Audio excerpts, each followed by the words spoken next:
Line லயனா dates, இது தரும் ஆரோக்கியம் இயற்கையானது. லயனா பிரீமியம் டேட்ஸ். தீபம் விளக்கேற்றும் எண்ணெய், ஒரு தெய்வீக அனுபவம். நம்ம சென்னையில் ஐபிசி பக்தி ஐயர் சர்வீஸ், உங்கள் வீடு தேடி எங்கள் புரோகிதர்கள். இப்ப லக்னத்துக்கு முதலாம் வீட்டுல ராகு அமர்ந்திருந்தார் அப்படின்னா அவர் அந்த இடத்துக்கு என்ன தருவாரு, என்ன கெடுப்பார்? இப்போ ராகு அப்படிங்கிறது உண்மையிலேயே ரொம்ப சூப்பரான ஒரு கிரகம்ங்க. ராகு கொடுத்தால் உச்சத்தில் தான் கொடுப்பார். அவர் அடித்தாலும் அகல பாதாளத்தில் தான் அடிப்பார். நமக்கு இருந்த அந்த எக்ஸ்ட்ரீம் இல்லைன்னா என்னுடைய ஜாதகம் எடுக்கிறேன், அந்த ஜாதகத்துல லக்னம் அப்படிங்கிற இடம் எங்க இருக்கோ அந்த இடத்துலயே நீங்கள் ஒன்றை பற்றி யோசிச்சுக்கிட்டே இருக்கீங்கன்னா அது சார்ந்து நீங்கள் எக்ஸ்பர்ட் ஆகிடுவீங்க. சரிங்களா? அது நல்லதாகவும் இருக்கலாம், கெட்டதாகவும் இருக்கலாம். அது அவங்க ஜாதகத்தை பொறுத்தது. ஆனால் ஏதேனும் ஒரு துறையில் அவங்க நல்லா எக்ஸ்பர்ட் ஆகிற அளவுக்கு அவங்களுக்கு நாலேஜ் இருக்கும். சரிங்களா? நல்ல தசாபுக்தி வந்தால் அது வெளியில் தெரியவும் செய்யும். அப்போ ஆகச்சிறந்த அறிவை கொடுப்பவர் லக்ன ராகு. அவர் என்ன கெடுப்பார் அப்படின்னு கேட்டிங்கன்னா, பேசி ஜெயிக்க முடியாதுங்க இவங்களை. சரிங்களா? அதுவும் அந்த ராகுவோட செவ்வாயின் தொடர்பு பெற்றுட்டார் அப்படின்னா, ஒருவேளை அந்த ராகுவோட செவ்வாய் இருந்தால் அவங்க மருத்துவத்துறையில் ஜெயிப்பாங்க. நம்மலாம் வீடு கட்ட முடியுமா அப்படின்னு நினச்சிருப்பார், ராகு திசையில் வீடு கட்டிடுவார். சரிங்களா? அந்த மாதிரியான அமைப்புகள் அந்த பொருளாதாரம் சார்ந்த எல்லா விஷயத்துலையும் தூக்கி விட்டுருங்க. ஆனால் அதே நிலையில் தாயார் சுகத்தை கெடுக்கும். லக்னத்திற்கு 5ல் ராகு இருக்கிறதுங்கிறதுங்க ஒரு அதீதமான ஒரு நல்ல அமைப்பு. எப்போ அப்படின்னு கேட்டிங்கன்னா, அதாவது ஒரு விளையாட்டுத்தனமான ஒரு அமைப்பு எப்போவுமே இருந்துகிட்டே இருக்கும். இப்போ இதுவே ஒரு பெண்ணாக இருக்கிறாங்கன்னு வச்சுங்களேன், அவங்களுக்கு கல்யாணம் ஆகி 50 வயசில் ராகு திசை வந்தாலும் அவங்களுக்கு ஒருத்தர் ப்ரப்போஸ். இந்த 7ஆம் இடத்துல ராகு இருக்குன்னு வச்சுங்களேன், சுப ராகுவாக அமைஞ்சிட்டார் அப்படின்னா வாழ்க்கை துணை வந்ததுக்கு பிறகு முன்னேற்றம் சிறப்பாக இருக்கும். சுபராகுன்னு என்ன, திண்ணையில் படுத்திருந்தவனுக்கு திடீர்னு அதிர்ஷ்டம் கிடைச்ச அப்படின்னு சொல்ல முடியும். அதெல்லாம் இந்த 8ஆம் இடத்தில் சுபராகு. அவர் எந்த ராகுவாக இருந்தாலும் நன்மை உண்டு. சுபராகுவாக இருந்தால் இன்னும் கொஞ்சம் கூடுதல் சிறப்பு. அதாவது எம்எல்ஏயான ஒரு மினிஸ்டர் ஆயிடலாம் அப்படிங்கிற மாதிரியான ஒரு நல்ல உயரங்களை கொடுத்துருவார். அதே அசுப ராகுவாக இருக்காருன்னு வச்சுங்களேன், நன்மை நடக்கும். அது எப்படின்னா, இந்த ஹீரோங்க இந்த 2 மணி நேரம் அடி வாங்கி கிளைமேக்ஸில் ஜெயிக்கிற மாதிரி அது. சரிங்களா? வெற்றி உறுதி. ஆனால்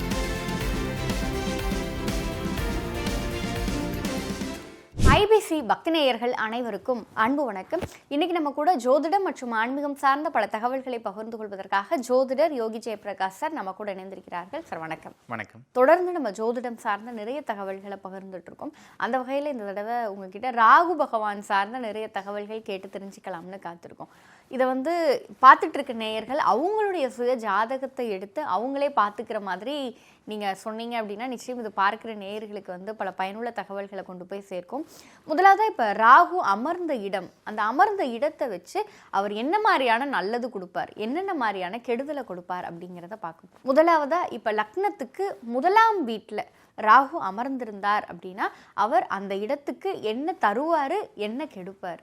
ராகுங்கிறவரே அடிப்படையில் ஒரு ரொம்ப ஸ்ட்ராங்கான கிரகம். நம்ம சனியை பார்த்து பயந்துக்கிட்டு இருக்கோம். ராகு அதை விட பல மடங்கு. சரிங்களா? என்னென்னா அவர் கொஞ்சம் அண்டர் கிரவுண்டு வில்லன், அதனால் யாருக்கும் தெரியுது கிடையாது. அதே போல் அவர் நிறைய விஷயங்களை பண்ணும்போது அண்டர் கிரவுண்டில் இருந்தே பண்ணுவார். அதனால் ராகுவை பற்றி பெருசாக யாருக்கு இப்போ மீடியா வந்ததுனால தான் இப்போ ஒரு 4-5 வருடமாக தான் இந்த ராகுவை பற்றி அதிகமாக பேச்சுக்கள்.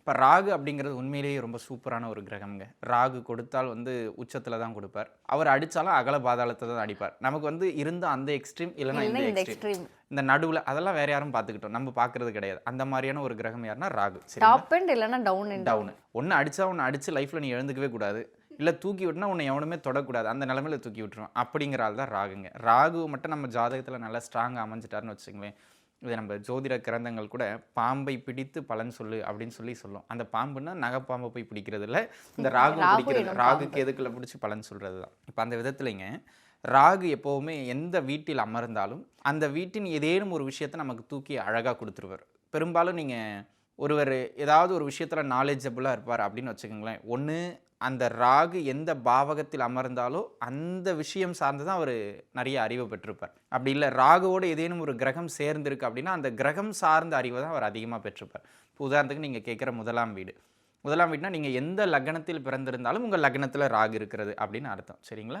நீங்கள் லக்னத்தில் ராகு அமர்ந்தவங்க எப்போவுமே ஆக்டிவாக இருப்பாங்க. இப்போ இதை நம்ம எப்படி பார்க்கணும் அப்படின்னா, என்னுடைய ஜாதகம் எடுக்கிறேன், அந்த ஜாதகத்தில் லக்னம் அப்படிங்கிற இடம் எங்கே இருக்கோ அந்த இடத்துலையே ராகு இருந்தார் அப்படின்னா என்ன பலன்? இப்போ நம்ம பார்க்குற எல்லாமே தனித்த ராகுவுக்கான பலன் தான். இப்போ நம்ம சொல்லிக்கிட்டு இருப்போம் ராகு இப்படி கெடுப்பார்னு. என் ஜாதகத்தில் சூப்பராக இருக்காரு அப்படின்னு நீங்கள் கமெண்ட் போடுவீங்க. அங்கே ராகு வந்து சுபகிரக தொடர்பில் இருப்பார். நம்ம அடுத்தடுத்த பதிவில் அதை பார்ப்போம். நான் சொல்கிறது தனித்த ராகு இருக்கார் அப்படின்னா, உங்கள் லக்ன பாவகத்தில் தனித்த ராகு எதை செய்வார் அப்படின்னா, ரொம்ப ஆக்டிவான பர்சன். எப்படின்னா நீங்கள் நைட்டு 12 மணிக்கு கால் அடிச்சினாலும் ஃபஸ்ட் ரிங்லேயே எடுப்பாங்க. அந்த அளவுக்கு ஆக்டிவாக இருப்பாங்க. அந்த மாதிரியான ஒரு ஆட்கள் இவங்க தான். ஏன்னா நைட்டு பூரா முழிக்க வச்சுக்கிட்டு இருப்பார், நைட் ஷிஃப்ட் பார்க்க வைப்பார், ஃபுல் அண்ட் ஃபுல் ஒரு ஆக்டிவான பர்சன். அப்போ இவரை பார்த்தாலே எப்போவுமே நமக்கே ஒரு எனர்ஜி வந்துடும். ஏன்னா நம்ம கூட வேலை செஞ்சுட்டு அப்படியே அலுப்பில் உட்காருவோம். இவர் பண்ணுறதை பார்த்தா நமக்கே மனசாட்சி உறுத்தும், எழுந்து போய் நம்மளும் வேலை செஞ்சிடும். அந்த மாதிரி ரொம்ப ஆக்டிவான பர்சன்ஸ். ஃபஸ்ட் பாயிண்ட், ரொம்ப நாலேஜாக இருப்பாங்க. நீங்கள் ராகு லக்னத்தில் அமர்ந்தவர்கள் அனைவருமே ஆகச்சிறந்த அறிவாளிகள். அதாவது எதுலன்னா அவங்களுக்கு எந்த விஷயம் ரொம்ப பிடிக்குமோ அதை பற்றி யோசிச்சுக்கிட்டே இருப்பாங்க. நீங்கள் ஒன்றை பற்றி யோசிச்சுக்கிட்டே இருக்கீங்கன்னா அது சார்ந்து நீங்கள் எக்ஸ்பர்ட் ஆகிடுவீங்க. சரிங்களா? அது நல்லதாகவும் இருக்கலாம், கெட்டதாகவும் இருக்கலாம், அது அவங்க ஜாதகத்தை பொறுத்தது. ஆனால் ஏதேனும் ஒரு துறையில் அவங்க வந்து நல்லா எக்ஸ்பர்ட் ஆகிற அளவுக்கு அவங்களுக்கு நாலேஜ் இருக்கும். சரிங்களா? நல்ல தசாபுக்தி வந்தால் அது வெளியில் தெரியவும் செய்யும். சரிங்களா? அப்போ ஆகச்சிறந்த அறிவை கொடுப்பவர் லக்ன ராகு. அவர் என்ன கெடுப்பார் அப்படின்னு கேட்டிங்கன்னா, ஆரோக்கியத்தில் அப்பப்போ அடிச்சுக்கிட்டே இருப்பார். நீங்கள் பாருங்களேன், ஸ்கூலில் வந்துங்க டாப் மார்க் எடுப்பான் பையன், ஒரு ஃபெயில் ஆகிட்டே இருப்பான், படிக்கவே மாட்டான், சும்மா ஆள் பல்காக இருப்பார். எட்டி மிதிச்சார்னா நம்ம 2வது தெருவில் போய் விழணும். சரிங்களா? ஆனால் இப்படி ஹூன் ஊதுனா கீழே விழுந்துடுற மாதிரியே இருப்பான் பையன். ஆனால் மேக்ஸில் பார்த்தீங்கன்னா சண்டம்பான். சாப்பிட்றானா இல்லையானு நமக்கு தெரியாது. பார்த்தீங்கன்னா லக்னத்தில் ராகு இருக்கும். சரிங்களா? அது என்னென்னா நாலேஜபிளான பர்சன், ஆனால் ஆரோக்கியத்தை கவனிக்கவே மாட்டாங்க. அதனால் ஆரோக்கியத்தை கவனிக்காதனால இவங்களுக்கு எப்போவுமே ஆரோக்கியத்தில் ஏதாவது ஒரு தொந்தரவு லக்னத்தில் ராகு இருப்பவங்களுக்கு இருக்கும். அப்போ ஆரோக்கியத்தை இவங்க கவனிச்சுக்கிடணும். சரிங்களா? இப்போ அடுத்ததாக லக்னத்திலிருந்து 2ஆம் இடத்துல ராகு இருந்தார் அப்படின்னா என்ன மாதிரியான நன்மைகளை தருவார்? எதுலெல்லாம் விளையாடுவார்? பேசி ஜெயிக்க முடியாதுங்க இவங்கள. சரிங்களா? அதுவும் அந்த ராகுவோட செவ்வாயின் தொடர்பு பெற்றுட்டார் அப்படின்னா அவங்க பேசினா எதிர்த்து இப்போ நமக்கு எதுக்கு அவர் பேசிட்டு போயிட்டு அமைதியாக இருங்க அப்படின்னு யாரா, இப்போ நீங்கள் சிலர்லாம் பார்த்துருப்பீங்க, நீங்கள் போயிட்டு ஒரு விஷயத்தை வாதாடிக்கிட்டே இருப்பீங்க அடுத்தவங்ககிட்ட, திடீர்னு உள்ள ஒருத்தர் என்ட்ராவார், இவர் வேறு வந்துட்டாரா, நம்ம அமைதியாயிரும், நமக்கு எதுக்கு வம்பு, வாயை கொடுத்து மாட்டிக்கிறது அப்படின்னு நம்ம சொல்லுவோம் இல்லையா? அவங்களுக்கெல்லாம் லக்னத்துக்கு 2ல் ராகு இருக்குங்க.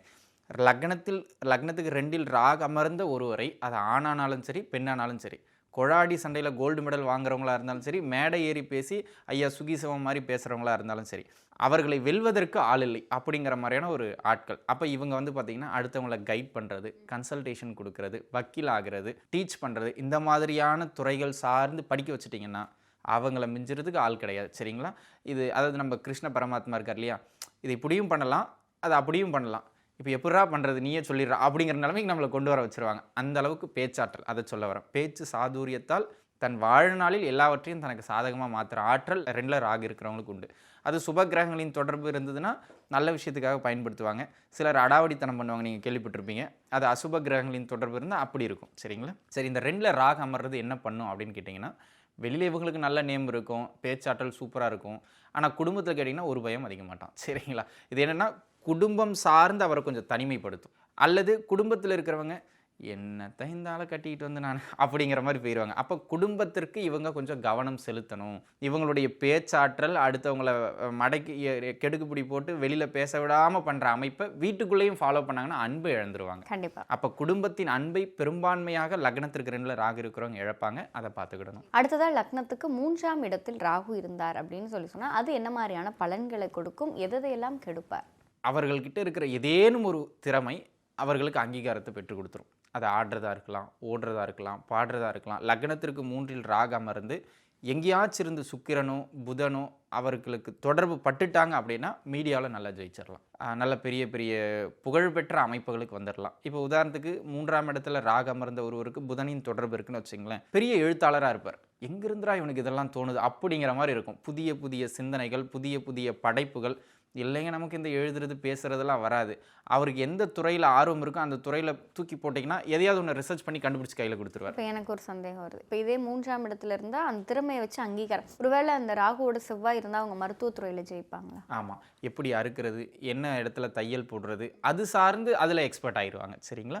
அப்போ 3ஆம் இடத்தில் ராகு இருந்தால் ஏதேனும் ஒரு துறையில் ஒரு எழுதக்கூடிய அல்லது ஆய்வு செய்யக்கூடிய அளவுக்கு ஏதேனும் ஒன்றை புதிதாக கண்டுபிடிக்கக்கூடிய அளவுக்கு அவங்களுடைய கெப்பாசிட்டி இருக்கும். சரிங்களா? இப்போ 3ஆம் இடத்துல போயிட்டு ராகு அமர்றாங்க, அதே 3ஆம் இடத்துல சூரியன் அமர்றாங்க. இப்போ ராகு சூரிய சேர்க்கை அப்படின்னு வச்சுங்களேன், கவர்மெண்ட்டுக்கே ஆலோசனை சொல்லுவார். புரியுதான்னு பாருங்க. அந்த மாதிரியான ஒரு அமைப்பில் இப்போ அங்கேயே புதன் இருக்கிறார். ராகு புதன் சேர்க்கை, நடிப்புக்கு போனாலும் டாப்பில் வந்துடுவாங்க, ஆட போனாலும் பாட போனாலும் ஏதேனும் ஒரு கலைகளில் பெரிய ஆள் ஆயிடுவாங்க. சரிங்களா? 3ஆம் இடத்தில் சுக்கிரனோடு சேர்ந்த ராகு இருக்கிறாருன்னு வச்சுக்கிடுங்களேன், நீங்கள் சொல்லலாம் அடுத்த சூப்பர் ஸ்டார் அவர் தான் அப்படிங்கிற மாதிரி சரிங்களா. ஒரு பெரிய அளவுக்கு உயரங்களுக்கு கொண்டு போயிடும் சரிங்களா. தசவரணம் இந்த ஒரு அமைப்பு இருந்தால் போதாது, லக்னம் வலுக்கணும், நல்ல தசைகள் வரணும், வந்துருச்சுன்னா உண்மையிலேயே வெற்றி. இது 3ஆம் இடத்துக்கு சக்ஸஸ் ரேட், அதாவது தன் திறமையால் வெளிப்பற்றுவாங்க. அப்போ 3ஆம் இடத்துல ராகு அமர்ந்த பெரும்பான்மையானவர்களுக்குங்க சகோதரர் உறவு கெடும். அது நல்ல ராகுவாக இருந்தால் தப்பிச்சுக்கிடுவார். குருவின் தொடர்பு, சுக்கிரனின் தொடர்பில், ஒருவேளை சனி செவ்வாயின் தொடர்புகளில் 3ஆம் இடத்துல ராகு இருக்கார் அப்படின்னு கேட்டிங்கன்னா 2 இடங்களில் அவங்க ரொம்ப கவனமாக இருக்கணும். அதாவது அசுப ராகுவாக இருக்கிற பட்சத்தில் சரிங்களா. உடன் பிறந்த சகோதரர்களோடு எப்போவுமே ஒரு உரசல் இருந்துக்கிட்டே இருக்கும். 2வது அந்த புதன் ராகு சேர்க்கை, செவ்வாய் ராகு சேர்க்கை, சனி ராகு சேர்க்கை 3இல் அமர்ந்து அவரோட தசையை நடக்குதுன்னு வச்சுங்களேன். இவர் சும்மா ஏதோ ஒரு மைண்ட் செட்டில் ஏதோ ஒரு மெசேஜ் பண்ணிக்கிட்டே இருந்திருப்பார் மொபைலில் கூட. அது பேசிக்கிட்டே டைப் பண்ணதில் ஒரு வார்த்தை மாறி கூட டைப் ஆகிருக்கும். ஆனால் அந்த ஒரு டைப்பை ஒரு தலையெழுத்து மாற்றிடும் சரிங்களா. உதாரணத்துக்கு இதுக்கு ஒரு சின்ன உதாரணம் சொல்லணும்னு வச்சுங்களேன். ஒரு நபர் ஐடி கம்பெனியில் வேலை செய்கிறாரு. அவருக்கு கல்யாணம் ஃபிக்ஸ் ஆகிருச்சு. அவங்க என்கேஜ்மெண்ட்லாம் கூட முடிஞ்சிருச்சு சரிங்களா. அவர் மனைவி ஆக போகிறவங்களோட நம்பருக்கு மெசேஜ் பண்ணிக்கிட்டு இருக்கார். மாமியார் நம்பரும் கையில் இருக்குது. மனைவி நம்பர்னு தெரியாமல் மாமியார் நம்பருக்கு மெசேஜ் பண்ணிட்டார் ஐ கிஸ் யூன்னு சரிங்களா. கல்யாணம் சோழி முடிஞ்சிருச்சு. அதனால் ஒரு சின்ன மெசேஜ் அவர் லைஃப்பையே டோட்டலாக தலைக்கீழ மாற்றி விட்டுருச்சு. அந்த மாதிரியான அமைப்புகளில் தகவல் தொடர்பு சாதனங்களை ரொம்ப கரெக்டாக பார்த்து ஹேண்டில் பண்ணணும். இல்லைனா நல்ல உயரங்களுக்கு போய் திடீர்னு சர்ச்சையில் மாட்டுறவங்களாம் நீங்கள் பார்த்துருப்பீங்க. இந்த 3இல் அசுபராக இருந்து அடிக்கடி சர்ச்சையில் மாட்டிக்கிடுவாங்க. அது ஒரு பிரச்சனையாக இருக்கும். அடுத்ததாக 4ஆம் இடம், லக்னத்துக்கு 4ஆம் இடத்துல ராகு இருந்தார் அப்படின்னா எதை கொடுப்பார் எதை கெடுப்பார்? 4ஆம் இடத்துல இருக்கிற ராகுங்க எப்போவுமே லக்னத்திற்கு 4ல் ராகு அமர்ந்து அவரோட தசை உள்ளே வருதுன்னு வச்சுங்களேன். அந்த ராகு சுப ராகுவா அந்த லக்னத்தின் சுபர்களின் தொடர்பில் இருக்கலாம், அல்லது இயற்கை சுபர்னு சொல்லக்கூடிய சுக்கிரன் குரு இவர்களின் தொடர்பில் இருந்தார் அப்படின்னா பொருளாதாரம், சொத்து சேர்க்க, நம்மலாம் வீடு கட்ட முடியுமா அப்படின்னு நினச்சிருப்பார், ராகு தசையில் வீடு கட்டிடுவார் சரிங்களா. அந்த மாதிரியான அமைப்புகளில் அந்த பொருளாதாரம் சார்ந்த எல்லா விஷயத்துலையும் தூக்கி விட்டுருங்க. ஆனால் அதே நிலையில் தாயார் சுகத்தை கெடுக்கும். அல்லது இவருக்கு ஒரு சரியான மனநிலை இல்லாமல் ஆரோக்கியத்தில் எப்போவாறு எதையாவது ஒரு தொந்தரவு ஒன்று இவங்களுக்கோ அல்லது இவர்களின் தாயாருக்கோ ஏதேனும் ஆரோக்கியம் சார்ந்த தொந்தரவுகளை கொடுக்கும். இந்த 4ல் ராகு இருந்து இவங்க வளரும் போதுங்க உறவுகளை மதிக்க மாட்டாங்க, அதனால் உறவுகளை இழப்பாங்க. அதில் கவனமாக இருந்துக்கணும். லக்னத்துக்கு 5ஆம் இடத்துல ராகு இருந்தார் அப்படின்னா எதை கொடுப்பார் எதை கெடுப்பார்? லக்னத்துக்கு 5ல் இருக்கிற ராகு ரொம்ப விசேஷமான சிரிக்கிறீங்களே. ஆமாம், லக்னத்திற்கு 5ல் ராகு இருக்கிறதுங்கிறதுங்க ஒரு அதீதமான ஒரு நல்ல அமைப்பு. எப்போ அப்படின்னு கேட்டிங்கன்னா கிட்டத்தட்ட இவங்க அது சுப ராகுவாக இருக்கிற பட்சத்தில் சரிங்களா. அங்கே ராகு அமர்ந்து, அங்கேயே சுக்கிரன் அமர்ந்து, அங்கேயே புதனின் தொடர்பையோ சுக்கிரனின் தொடர்பையோ பெற்ற ராகு 5ல் இருக்காருன்னு வச்சுக்கோ. அவர் பருவத்திலேயே தசை நடத்துறாருன்னு வச்சுக்கோ. அவர் தாங்க கிருஷ்ணர் சரிங்களா. ஒரே நேரத்தில் இன்னைக்கு பார்த்தீங்கன்னா ரோஜாம்பார், நாளைக்கு பார்த்தீங்கன்னா மீனாம்பார், நாளைக்கு மறுநாள். அதாவது ஒரு விளையாட்டுத்தனமான ஒரு அமைப்பு எப்போவுமே இருந்துக்கிட்டே இருக்கும். இவர் எங்கே இருக்கிறாரோ, இப்போ இதுவே ஒரு பெண்ணாக இருக்கிறாங்கன்னு வச்சுங்களேன், அவங்களுக்கு கல்யாணம் ஆகி 50 வயசில் ராகு தசை வந்தாலும் அவங்களுக்கு ஒருத்தர் ப்ரப்போஸ் பண்ணுவார். அது என்னென்னா அவர்களுடைய எக்ஸ்போஸ் வெளியில் எல்லாவற்றையுமே ஈர்க்கிற மாதிரி இருக்கும். எதிர்பாலினத்தவரை தன்னை நோக்கி இருப்பாங்க, அட்ராக்ஷனாக இருப்பாங்க. மேடம் உங்களுக்கு கல்யாணம் ஆயிடுச்சா? என் பொண்ணே காலேஜ் போய்கிட்டு இருக்கு அப்படிங்கிற மாதிரி இருக்கும். உங்களுக்கு புரியுதான்னு பாருங்க. அதாவது ஒரு காதல் மன்மதன் அப்படிங்கிற மாதிரியான ஒரு ஸ்டேட்டில் இவங்க போய்கிட்டு இருப்பாங்க. இது ஒரு அட்வான்டேஜ். 2வது இவங்களுக்கும் கலைத்துறையில் விட்டீங்க அப்படின்னு சொன்னால் நல்ல பேர் எடுக்கக்கூடிய, புகழ் எடுக்கக்கூடிய ஒரு அமைப்பு. கலைகளின் மீது இயல்பில் ஆர்வம் வந்துடும் சரிங்களா. நம்ம பார்ப்போம், இந்த ஒரு பில்டிங் சூப்பராக இருக்குல்ல, ஆமாம் இந்த பில்டிங்கில் இந்த கலர் பெயிண்ட் அடித்து இப்படி பண்ணியிருந்தீங்கன்னா அப்படி வந்திருக்கலாம் அப்படின்னு நமக்கு ஆலோசனை சொல்லுவார். அந்த மாதிரியான அமைப்புகளில் ரசனையாக இருப்பாங்க. இதுலேயும் இது ஒரு சிறப்பு. எங்கெங்கே இது நெகட்டிவ் அப்படின்னு கேட்டிங்கன்னா இது சிறப்பு தான், சிறப்பு இல்லைன்னா சொல்ல முடியாது. இதை நம்ம கொஞ்சம் தவறாக பயன்படுத்துகிற பட்சத்தில் 5ஆம் இடம் தான் பூர்வ புண்ணியம் சரிங்களா. அடுத்த பிறவியில் நம்மளை கடுமையான கர்மாவோடு பிறக்க வைக்கும் சரிங்களா. இப்போ உதாரணத்துக்கு சொல்கிறேன், இங்கே ஒரு 10 லவ் பண்ணி 12வது லவ்வில் ஒரு பொண்ணை சரி பண்ணி அதை கல்யாணம் முடிச்சிருப்பார். ஆனால் இந்த 10 பெண்ணுடைய சாபம் அடுத்த பிறவியில் அவருக்கு புத்திர தோஷத்தை ஏற்படுத்தும். அந்த மாதிரியான அமைப்புகள் அப்படி போய் மாட்டிக்கிடுவாங்க. அப்போ 5ல் ராகு இருக்கிறவங்க கொஞ்சம் மனசாட்சிப்படி நடந்துக்கிட்டாங்க அப்படின்னா சிறப்பு. அடுத்ததாக லக்னத்துக்கு 6ஆம் இடத்தில் ராகு இருந்தால் எதை கொடுப்பார் எதை கெடுப்பார்? இதில் கெடுக்கிறதுக்கு பெருசாக இல்லை 6ஆம் வீட்டில், ஆனால் கொடுக்கறதுல நிறைய இருக்குது சரிங்களா. 6ஆம் வீட்டில் ராகு இருக்கிறார் அப்படின்னு வச்சுக்கோங்களேன், தன் எதிர்ப்புகளை எளிமையாக வென்றுடலாம். எதிர்க்கு இருக்கிறவங்க எவ்வளோ பெரிய கொம்பனாக இருந்தாலும் கூட ஒன்று அவங்கள நம்ம வென்றுடலாம். வெல்ல முடியலனா கூட நம்மளை தோற்கடிக்க விடாமல் நியூட்ரலில் முடிச்சிருவார் ராகு சரிங்களா. ஆக மொத்தத்தில் ஒரு மினிமம் செக்யூரிட்டியை நமக்கு பாதுகாப்பை ஏற்படுத்தி கொடுத்துருவார். இப்போ வழக்குன்னு வருது, ஒன்று நம்ம ஜெயிச்சிருவோம், அப்படி நம்மளால் ஜெயிக்க முடியல, எதிர்த்தரப்பு ஸ்ட்ராங்காக இருக்குன்னா வாய்தா வாங்கி இழுத்துருவோம் சரிங்களா. அந்த ஒரு கெப்பாசிட்டியை ராகு கொடுத்துருவார். 6ல் ராகு இருக்கும்போது எப்போவுமே ஏதாவது ஒரு வேலை வாய்ப்பு நமக்கு கிடச்சிருங்க. நீங்கள் ஒன்றுமே படிச்சிருக்க மாட்டீங்க, ஆனால் பெரிய ஆளுக்கு கூட போய் வேலை செய்கிற மாதிரி எடுப்படியாக இருப்பீங்க. பெரிய ஆளை பார்க்கறதுக்கு ஒருத்தன் வந்தாலும் உட்காருங்க அப்படிங்கிற மாதிரி நம்ம தான் இருக்கிற மாதிரி இருக்கும். ஆக அந்த மாதிரி 6ல் இருக்கிற ராகுவால் எப்போவுமே ஒரு தொடர்ச்சியான ஜீவனம் கிடைக்கும். அந்த விதத்தில் ராகு சிறப்பு. பெரிதாக 6ல் ராகு இருக்கிறது அப்படிங்கிறது பெரிய கெடுதல் கிடையாது. ரேராக அந்த லக்னத்தின் அஷ்டமாதிபதியோட தொடர்பில் இருக்கும்போது மட்டும் கொஞ்சம் நோய் தொந்தரவுகளை தருவார். அது மட்டும் தான் பார்த்துக்கிடணும். மற்றபடி மேஜராக இஷ்யூ கிடையாது. அடுத்ததாக லக்னத்துக்கு 7ஆம் இடத்தில் இருக்கின்ற ராகு எதை கொடுப்பார் எதை கெடுப்பார்? அதாவதுங்க 7ல் ராகு அமரும் போது பார்த்தீங்கன்னா கிட்டத்தட்ட 5 நிலை தான் 7க்கும். இது என்னென்னா அது அன்அஃபிஷியல், இது அஃபிஷியல். சரிங்களா? இந்த 7ஆம் இடத்துல ராகு இருக்குன்னு வச்சுங்களேன், சுப ராகுவாக அமைஞ்சிட்டார் அப்படின்னா வாழ்க்கை துணை வந்ததுக்கு பிறகு முன்னேற்றம் சிறப்பாக இருக்கும். சுபராகுன்னு என்ன, 7ல் வந்து குரு ராகு சேர்க்கை, 7ல் சுக்கிர ராகு சேர்க்கை. அதாவது மனைவி வந்ததுக்கு பிறகு இவங்க படிப்படியாக வளர்ந்துருவாங்க. அதே போல் 7ஆம் இடம் தான் பொதுமக்கள்கிட்ட நம்ம அடையிற செல்வாக்கு. 7ல் ஒருத்தருக்கு ராகு சுபவலுப்பற்று தசை நடத்துகிறாருன்னு வச்சுங்களேன், அவர் 30 வயசு வரைக்கும் யாருன்னு அவங்க பக்கத்து தெருவில் இருக்கவங்களுக்கே தெரியாது. ஆனால் ராகு திசை உள்ளே வந்த உடனே தமிழ்நாட்டுக்கே தெரியும். அந்தளவுக்கு ஃபேமஸ் ஆயிடுவார். அவர் இருக்கிற துறை சார்ந்து நீங்கள் பார்த்துருப்பீங்க. இப்போ கொரோனாவில் நிறைய பேர் ரீல்ஸ் போட ஆரம்பிச்சிருப்பாங்க. இன்றைக்கி பார்த்தீங்கன்னா அவங்க செலிபிரிட்டி ஆகிட்டாங்க. சரிங்களா? இப்போ அடுத்த எலெக்ஷனில் பார்த்தீங்கன்னா எலெக்ஷனில் கூட நிற்பாங்க, நமக்கு தெரியாது. சரிங்களா? அந்த மாதிரியான அளவில் டக்குன்னு ஒரு மேம்பாடு அடையக்கூடிய அமைப்பு அவங்கக்கிட்ட இருக்கும். அதே போல் இந்த 7ல் ராகு இருக்கும்போது என்னென்னாங்க, இந்த வளர்ச்சி அடைகிறாங்க பாருங்கள், அந்த நேரத்தில் கொஞ்சம் நான்கிற அகந்தை கொஞ்சம் மேலோங்கிரும். ரெண்டாவது அது மன வாழ்க்கையை தொந்தரவு பண்ணும். குறிப்பாக அந்த கணவன் மனைவி உறவு, அந்த கணவன் மனைவி உறவை தாண்டிய சில உறவு அப்படிங்கிற மாதிரி கொஞ்சம் அது நெகட்டிவாக கொண்டு போயிடும். அந்த விஷயங்கள் அது என்னென்னாங்க, இது எல்லாமே நன்மையை தருகிறது. அந்த நன்மை வளரும்போது நம்ம பெரிய ஆள் ஆகும்போது கூடவே சேர்ந்து சில விஷயங்களும் நெகட்டிவாக வளர்ந்துருது. அது கணவன் மனைவி உறவை பாதிக்கலாம், அல்லது கணவன் மனைவி உறவுக்கு நம்ம உண்மையாக இல்லாமல் போயிடலாம். அதில் கொஞ்சம் கவனமாக இருந்துக்கிட்டாங்கன்னா போதும். அடுத்ததாக லக்னத்திலிருந்து 8ஆம் வீட்டில் அமர்ந்த ராகு எதை கொடுப்பார் எதை கெடுப்பார்? 8ஆம் வீட்டு ராகுங்கிறவர் ஒரு ஸ்பெஷலான ராகுங்க. இவரை சொல்லணும்னா நம்ம ஐயோ சாமி விடுறான்னு ஓடுற அளவுக்கும் சொல்லலாம், அடடா இப்படிப்பட்டவரா அப்படிங்கிற அளவுக்கும் சொல்லலாம். 8ஆம் வீட்டில் அமர்ந்த ராகுங்க, அது எந்த லக்னமானாலும் அந்த லக்னத்திற்கு 5 குடையவனுடைய தொடர்பை பெற்றுட்டார், இயற்கை சுப கிரகங்களின் தொடர்பை பெற்று ஒரு சுப ராகு ஆயிட்டார் அப்படின்னு வச்சுக்கோங்களேன். ஷேர் மார்க்கெட்டு, சும்மா ரோட்டில் போயிருந்தால் எவனோ செத்து போய் கிடப்பான், அந்த பணம் கிடைக்கிறது. இல்லை இவருக்கு ஒரு 10 லட்சம் ஒருத்தன் கடன் கொடுத்துருப்பான், யாருக்குமே தெரியாது, திடீர்னு அவர் மண்டையை போட்டுருவார். அது என்னென்னா எதிர்பாராத நன்மைகள் திடீர்னு நடக்கும். சரிங்களா?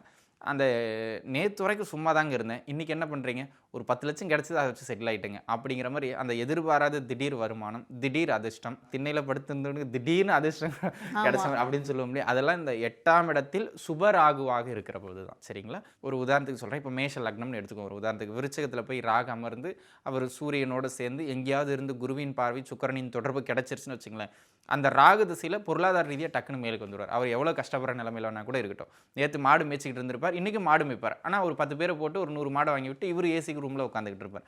அப்போ அந்த உயரத்தை அந்த ராகு கொடுத்துருவார். சரிங்களா? இது சுப ராகு. 8ஆம் வீட்டில் ராகு அமர்ந்து அசுப கிரகங்களின் தொடர்பை பெறார். சனி செவ்வாய் அல்லது அந்த லக்னத்துக்கு 6 8 குடையனோட தொடர்பை பெறார்னு வச்சுங்களேன், ஏண்டா நம்மளாம் பிறந்தோம் அப்படிங்கிற நிலைமைக்கு யோசிக்க வச்சுருவார். அதாவது சிலருக்கு ஆயுள் தொந்தரவுகளை ஏற்படுத்துவார், சிலருக்கு ஆரோக்கிய தொந்தரவுகளை ஏற்படுத்துவார், சிலருக்கு வாழ்க்கையே நொந்து அடுத்த ரமண மகரிஷியை நம்ம தான் அப்படிங்கிற அளவுக்கு ஒரு பற்றற்ற நிலைக்கு கொண்டு போயிடுவார். அந்த அளவுக்கு அடித்து பின்னி துவச்சிருவார். சரிங்களா? அதனால் 8ஆம் இடத்துல ராகு அசுப ராகுவாக அமர்ந்துட்டார்னா பிரச்சனைன்னு எக்ஸ்ட்ரீமு. சுப ராகுவாக அமர்ந்துட்டார்னா வருஷம் ஃபுல்லாக வருமானமே இருக்காது. டிசம்பர் 31ஆம் தேதி டப்புன்னு ஒரு அமௌண்ட் கிரெடிட் ஆகும். 5 வருஷம் நம்ம சம்பாதிச்சாலும் அவ்வளோ சம்பாதிக்க முடியாது, அப்படி ஆயிரும். சரிங்களா? அந்த மாதிரி அதை வச்சு செட்டில் ஆயிடுவாங்க. இதுதான் 8ஆம் இடத்து ராகு. சரி, அடுத்ததாக 9ஆம் வீட்டில் ராகு அமர்ந்தார் அப்படின்னு சொல்லி சொன்னால் அவர் என்ன மாதிரியான நன்மைகளை கொடுப்பார், எது எல்லாம் கெடுப்பார்? 9ஆம் வீட்டில் ராகு அமர்றது அறிவை வளர்க்கிறதுக்கு ஆகச்சிறந்த ஒரு அமைப்பு. நீங்கள் உயர்கல்வி படிக்கணும், அதில் குறிப்பாக எதையாவது ஒன்று புதிதாக கண்டுபிடிக்கிற மாதிரி ரிசர்ச் ரிலேட்டடாக படிக்கணும். அதாவது தான் எந்த துறையில் இருக்குமோ அது சார்ந்து உயர்நிலை அறிவை பெறுறது 9ஆம் இடத்து ராகு தான். ஆனால் தனிச்சிருந்தால் பெரிய அளவில் பெற முடியாது. அவர் புதனின் தொடர்பையோ குருவின் தொடர்பையோ சுக்கிரனின் தொடர்பையோ அல்லது அந்த லக்னத்தின் 9ஆம் அதிபதியின் தொடர்பையோ பெறுகிற பட்சத்தில் இதேனும் ஒரு துறையில் நல்லா எக்ஸ்பர்ட் ஆயிடுவாங்க. சரிங்களா? ஆகச்சிறந்த அறிவை கொடுக்கும். ஆனால் அதே 9ஆம் இடத்துல ராகு அசுப வீட்டில் அமர்றாருன்னா தன்னுடைய பாரம்பரியம், தன்னுடைய குடும்ப குல வழக்கங்கள் எல்லாவற்றையும் முடிச்சு விட்டுருவார். அப்பா என்னென்னா 3 வேளை கோயிலுக்கு போய்கிட்டு 6 வேளை குளிச்சுக்கிட்டு 12 வேளை பட்டடிச்சுக்கிட்டு இருப்பார். தம்பி பார்த்தீங்க அப்படின்னா கோயிலா பைத்தியக்காரன் கூட போக மாட்டான் அப்படின்னுக்கிட்டு இருப்பார். சரிங்களா? அந்த மாதிரி அப்படியே நேர் எதிரான விரோத மனப்பான்மையோடு இருப்பார். இதுதான் 9ஆம் இடத்துல இருக்கிற ராகு. அடுத்ததாக லக்னத்திலிருந்து 10ஆம் இடத்தில் அமர்ந்த ராகு என்ன மாதிரியான நன்மைகளை கொடுப்பார், எதை கெடுப்பார்? 10ஆம் இடத்து ராகு அப்படிங்கிறது ஒரு நல்ல சிறப்பான ராகு. அவர் சுப ராகுவாக இருக்கிற பட்சத்தில் தொழில் வருமானம்னு ஒரு நல்ல உயர்நிலை அமைப்புகளை திடீர்னு தூக்கி விட்டுருவார். அங்கேயே 10ஆம் இடத்துல அசுப ராகுவாக இருக்கிறார் அப்படின்னா சரிவர வேலையே அமையாமல் கஷ்டப்பட வைப்பார். சரிங்களா? ஜீவனமே கஷ்டமாயிரும். ஆனால் 10ல் ராகு இருக்கும்போது ஏதாவது ஒரு வேலை கிடச்சிரும். இந்த 10ல் ராகு இருக்கிறவங்க என்னென்னா நான் பண்ணால் இதை தான் பண்ணுவேன், பண்ணால் அதை தான் பண்ணுவேன் அப்படின்னு ஒரு தனக்குன்னு ஒரு எல்லையை வகுத்து வச்சுக்கிட்டாங்க அப்படின்னா அவங்களால பிழைக்க முடியாது. அசுபராக இருக்கும்போது. சுபராக இருக்கும்போது தொழிலில் நல்ல மேன்மை பெறுவாங்க. அதில் எந்த மாற்றமும் இல்லை. இப்போ லக்னத்துக்கு 10ஆம் சொல்லிட்டோம். இப்போ லக்னத்துக்கு 11ஆம் வீட்டில் ராகு இருக்கார் அப்படின்னா எதை கொடுப்பார், எதை கெடுப்பார்? 11ல் ராகு இருக்கும்போது அவர் பெருசாக எதையும் கெடுக்க மாட்டார். அந்த விதத்தில் சேஃபுங்க. 11ல் ராகு இருந்து அவர் சுப கிரகங்களின் தொடர்பை பெற்றுட்டார். வாழ்வாதாரத்தை கொடுத்துட்டு போயிடுவார். கஷ்டப்பட்டுக்கிட்டு இருக்கான், சாப்பாட்டுக்கு வழி கிடச்சிரும், இருக்க இடம் கிடச்சிரும். ஆல்ரெடி அது இருக்குது, அதுலேருந்து கொஞ்சம் உயரம் கிடச்சிரும். ஆல்ரெடி அவர் நல்ல மும்முரமாக ஒரு டாப் லெவலில் வர்றதுக்கு போய்கிட்டு இருக்கார். அந்த நிலையை அச்சீவ் பண்ணிடுவார். தான் இருக்கிற இடத்துலேருந்து அடுத்த கட்டத்துக்கு தூக்கி விட்டு போயிடுவாருங்க. அந்த அளவுக்கு 11ல் இருக்கிற ராகு சுபராகுவாக இருந்தால் இன்னும் சிறப்பு. அவர் எந்த ராகுவாக இருந்தாலும் நன்மை உண்டு. சுபராகுவாக இருந்தால் இன்னும் கொஞ்சம் கூடுதல் சிறப்பு. அதாவது எம்எல்ஏன ஒரு மினிஸ்டர் ஆயிடலாம் அப்படிங்கிற மாதிரியான ஒரு நல்ல உயரங்களை கொடுத்துருவார். அதே அசுப ராகுவாக இருக்காருன்னு வச்சுங்களேன், நன்மை நடக்கும். அது எப்படின்னா அந்த ஹீரோங்க அந்த 2 மணி நேரம் அடி வாங்கி கிளைமேக்ஸில் ஜெயிக்கிற மாதிரி அது சரிங்களா, வெற்றி உறுதி. ஆனால் தசையின் இறுதியில் தான் உறுதி. ஆனால் அந்த போகிற பிளேஸ் வரைக்கும் அவர் கடைசியாக ஒரு மைக் கொடுத்தீங்கன்னா நான் வந்து தூங்காமல் 10 நாள் அங்கேருந்து இப்படி இருந்து அப்படியே ஒரு வரலாறு சொல்லுவார் பாருங்க, நமக்கு ஐயோ பாவனு கண்ணு கலங்கிரும். நீங்கள் இந்த அவார்ட்லாம் கொடுக்கும்போது மேடையில் பேசுவாங்களே அந்த மாதிரி. அது வந்து அசுப ராகுவாக இருக்கும்போது. நீங்கள் சூப்பர் ராகுவாக இருந்தால் அப்படி ஒன்றும் இல்லைங்க, நம்ம அப்பா இருந்தாருங்க அப்படி நம்ம உள்ளே வந்தாங்க அப்படி பிரியல் ஆகிட்டுங்க அப்படிங்கிற மாதிரி ஆயிரும். ஸோ அசுப ராகுவாக இருந்தாலும் சரி சுபராகுவாக இருந்தாலும் சரி வெற்றி உறுதி. சுபராகு நேராக அப்படியே வாழைப்பழத்தை வாங்கி அதை உரித்து நம்ம வாயிலையும் வைக்கிற கதைங்க. அசுபராகு நீ தான் விதை போட்டு நீ தான் வளர்த்து நீ தான் அறுவடை பண்ணிக்கணும் அப்படிங்கிற மாதிரி. அவ்வளோதான். ஆனால் ரெண்டுமே நல்லது தான். நிறைவா லக்னத்துக்கு 12ஆம் இடத்துல ராகு இருக்கார் அப்படின்னா என்ன மாதிரியான நன்மைகளை கொடுப்பார், எதை கெடுப்பார்? லக்னத்திற்கு 12ல் ராகு இருக்கிறது இந்த வெளிநாடு போய் ஜெயிக்கிறதுக்கு ரொம்ப சிறப்பு. நான் போனால் யூஎஸ் தாங்க போவேன், யூகே தான் போவேன் அப்படின்னு சிலர்லாம் இருப்பாங்க. அந்த ராகு 12ல் அமர்ந்து சுபராகுவாக இருந்தால் வெளிநாட்டுக்கு போயிட்டாங்க அல்லது சொந்த மண்ணை விட்டு வெளி மாநிலம், அதாவது தன் மொழி தன் கலாச்சாரம் மாற்றமடைந்த இடத்துல இருக்காங்கன்னா பொழைச்சிக்கிடுவாங்க. அது ஒரு நல்ல சிறப்பு. நீடிச்சு அவங்க வெளிநாட்டில் வாழ முடியும். அதே போல் 12ல் ராகு இருக்கும்போது என்ன ஒரு டிஸ்அட்வான்டேஜ் அப்படின்னு கேட்டிங்கன்னா தூக்கம் சரியாக வராது சரிங்களா.